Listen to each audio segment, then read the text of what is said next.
historias que no empiezan cuando suceden, empiezan cuando alguien las encuentra. Hoy vamos a meternos en un caso que, para la mayoría de los argentinos, apareció muchos años después, más precisamente en mayo de 2025.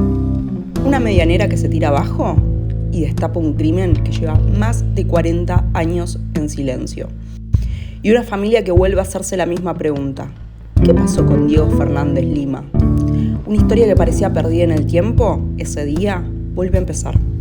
Hoy estamos con Virginia Messi, periodista especializada en crónicas policiales, autora de Crimen y Misterio en Cocla, para reconstruir este caso y entender qué fue lo que realmente pasó.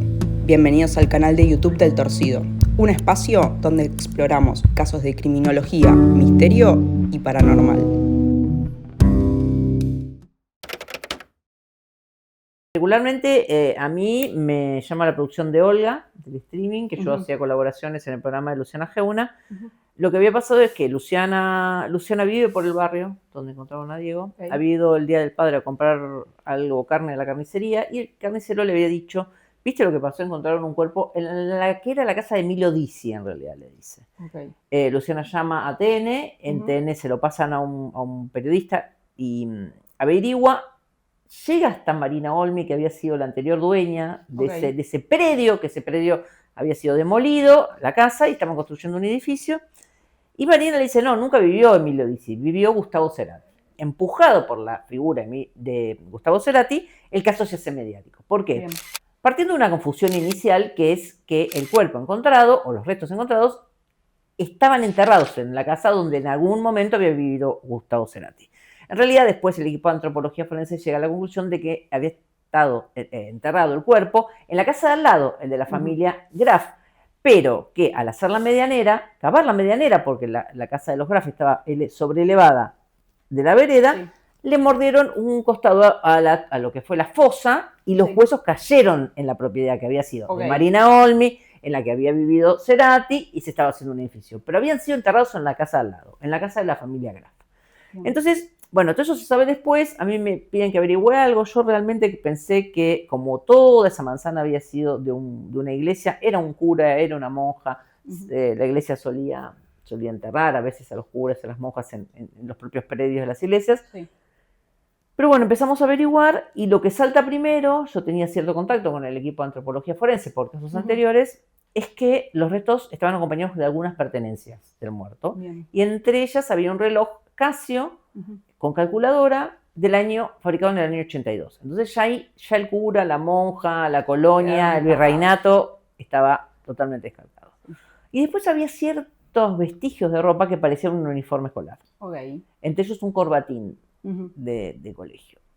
Ese fue el primer llamado de alerta de que no estábamos ante algo común. Cuando hablas con la gente de la justicia te dice que es común encontrar cráneos, huesos. ¿Por qué? Porque los estudiantes de medicina de alguna manera consiguen eso en un mercado negro que hay para estudiar, y después los descartan. Pero que un esqueleto entero es raro, más dentro de una casa. Es decir, no en un baldío, sino dentro de una casa, de un chalet. Entonces le dan participación al equipo de antropología forense, que al analizar los restos se da cuenta que estamos hablando. Ellos se dan cuenta en realidad de que era un chico de 16 años, pero amplían el margen y dicen que puede ser entre 15 y 19 años. Hay algo en nuestras rodillas que esa edad se empieza a juntar. Entonces ellos pueden determinar bien, más o menos, o bastante aproximadamente la edad. Entonces ya teníamos a un chico adolescente en un barrio de mínimo clase media, con un reloj Casio con calculadora del año 82 que no se compraba cualquiera, que tenía un jueguito, pareció el Space Invaders. El Space Invaders son esas navecitas que matan, vos los matás desde arriba. El reloj lo que hacía era, si caían números 2, vos los matabas con el 2, si caían números 3, los matabas con el 3. Digamos, era un reloj no de millonario, pero un reloj. Sí, para esa época era algo bastante particular, no cualquiera lo tenía. Hay que también llevar toda esta historia 40 años para atrás, ¿no? 41 años para 41 años para atrás. Estamos en julio del 84, Alfonsín lleva apenas 6 meses, no sabíamos si la democracia iba a prosperar, no había celulares, ni en la imaginación de nadie, el teléfono fijo se ligaba, había 4 canales de televisión, el cable no existía, no había cámaras de no había computadoras, no había internet, no había cámaras en las calles. Es decir, Fue un era siglo otra atrás. galaxia. Todo eso pasó ahí. Diego se paró, fue después de comer con su mamá, le dijo, mamá, voy a la casa de un amigo, vuelvo. La mamá no le prestó atención si le dijo a dónde iba, y se lo tragó la tierra. Solamente un compañero de colegio lo ve poco después, desde un colectivo, le dice chau gaita, él iba caminando, no lo escucha, lo ve más o menos a 4 cuadras de lo que finalmente terminó siendo su tumba. Yo tomo el caso y algo me dice que es un caso que tengo que seguir. Entonces sí digo que hay algo muy especial en este caso porque después de 30 años en policiales, yo ya no me subo a un remis y voy a los lugares. Y algo me dijo que este caso había que ir a hacerlo. Había que estar ahí. Sí, había que ir a hacerlo, entonces me pedí remis, me fui, y no solo eso, pedí un dron, porque yo sabía que yo no iba a poder ver adentro. Es decir, eso era una obra en construcción, con un tabique, yo sabía que no iba a poder ver adentro.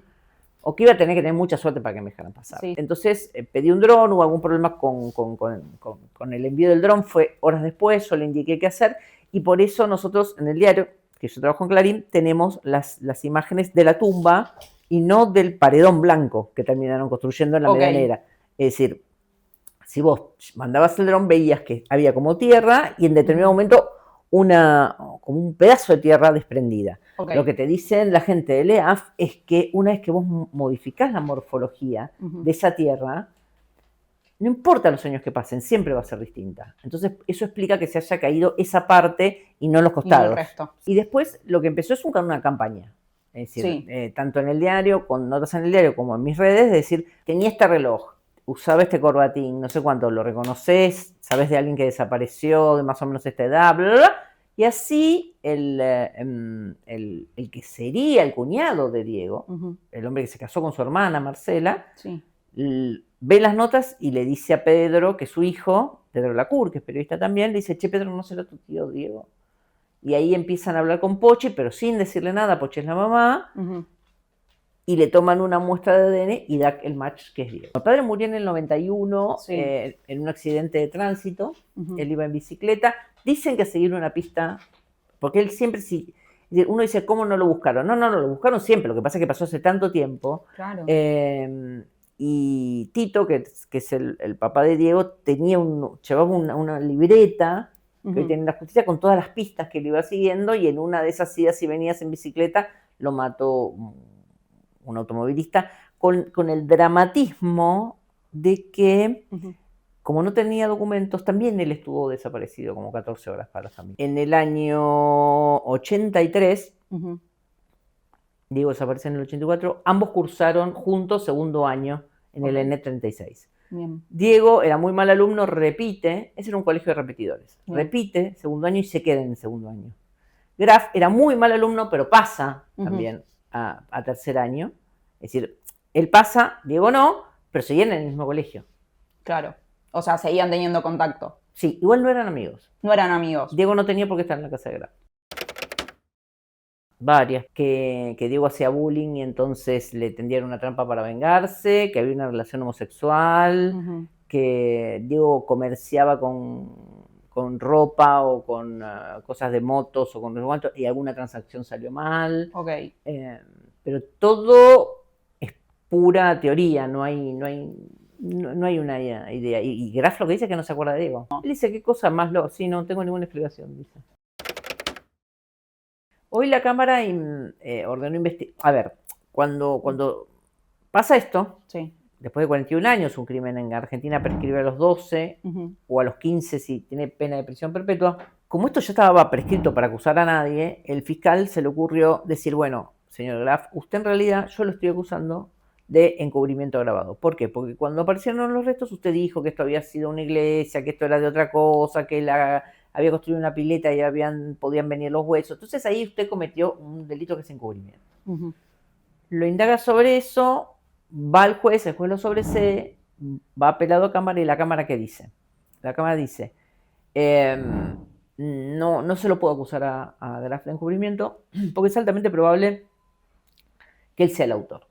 Entonces nadie puede encubrirse a sí mismo. Entonces acá lo que hay que investigar es un homicidio, no un encubrimiento, y después nos vamos a preguntar si está prescripto o no está prescripto. Y después no, está prescripto, pero eso es algo que nosotros tenemos que hacer a la hora de acusar a alguien.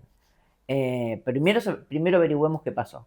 y así quedó. Hay que averiguar qué pasó. Pero ¿cómo haces para averiguar qué pasó hace 41 años, siendo que ya dijimos que no hay celulares, Total. no hay antenas, no hay. Sí, no hay había nada? cámaras en la calle como decir, bueno, vino acá, vimos Tendría que esto aparecer acá. alguna persona que sepa algo y tire alguna pista. Digamos. Es de difícil investigación.